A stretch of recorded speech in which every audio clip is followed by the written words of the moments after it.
Mas tem um outro diácono da igreja primitiva que é outro desses diáconos que deram certo na vida, viu, Padre Guido? Santo Efrem, né? Santo Efrem, exato. Vamos na Síria. Isso. Ele é natural da Síria, veio falecer no ano 378. E Santo Efrem, diácono, ele deixou escrito um célebre comentário à Bíblia. Certo. Olha, como já naqueles primeiros séculos, a Bíblia estava sendo estudada, observada, digamos assim, e apresentada aos fiéis na íntegra. E ele ressalta nesse comentário dois fatores que são fatores básicos para o entendimento da Bíblia.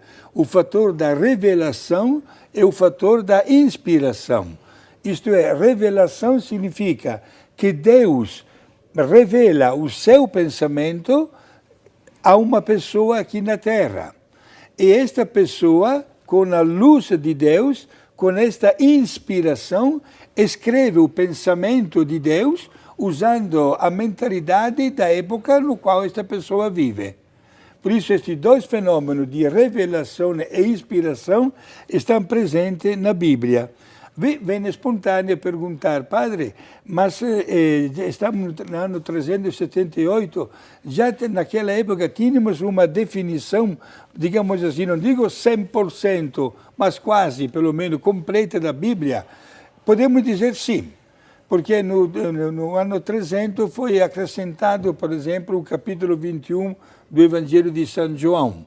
Portanto, já na época do diácono Efrem já estava encaixado na Bíblia. Certo. E já podemos colocar até alguns números, que é interessante ter o conhecimento. A Bíblia, formada por 73 livros, certo? Com 1.328 capítulos e 40.030 versículos. Puxa vida. Já na versão de Santo Efrem já aparece isso. Agora, se o senhor me perguntasse, mas quando foi que a igreja, de uma maneira oficial, definitiva, sem nunca mais alterar, pronunciou isso, o Concílio de Trento? Exatamente, porque aí houve uma crise e houve a necessidade de...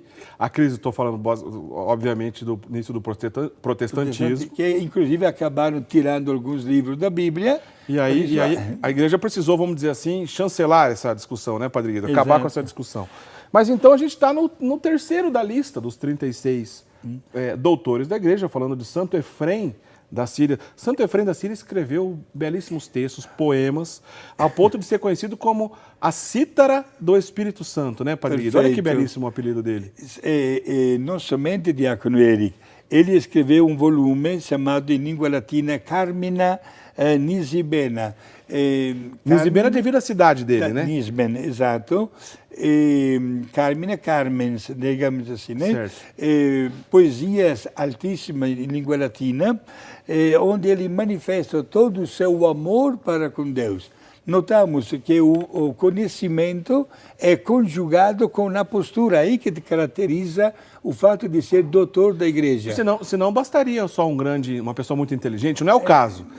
Se trata de um santo, né? Um santo, isto é, o que ele vivia na pele dele, o entusiasmo, o ardor que ele anunciava às pessoas. Sabia conjugar muito bem os dois fatores. O Padre Guido, dizem também que Santo Efrem, que foi contemporâneo de São Basílio, que era bispo, chegou a sugerir que Santo Efrem fosse ordenado sacerdote e até mesmo bispo, e ele não quis.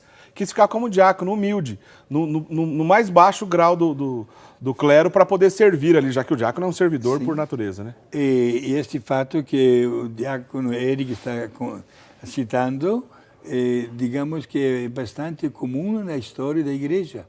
Quem diria que um Francisco de Assis, por exemplo, não chegou a ser padre, não se achou digno do sacerdócio. O mesmo São Bento, temos dúvidas, até hoje não temos nenhuma expressão. Foi exatamente o que aconteceu com Santo Efrem, quis permanecer diácono, diácono, apesar de ter São Basílio, que é o próximo da lista, daqui a pouquinho a gente vai para São Basílio. Mas só para confirmar, então, o terceiro desses santos doutores que estamos comentando, Santo Efrem da Síria, diácono, morreu em 373, e foi o Papa Bento XV, já no século XX, 1920, que o proclamou doutor da igreja. Apesar de ser um santo tão antigo, só em 1920 foi proclamado doutor da igreja. Na lista dos 36, ele é o 24º. Exato. E Bento XV foi aquele que escreveu e proclamou o direito canônico. É verdade. Assim como é nós verdade. temos no dia de hoje. É verdade, bem lembrado, Padre. 1917, né, Sim. Padre Guido?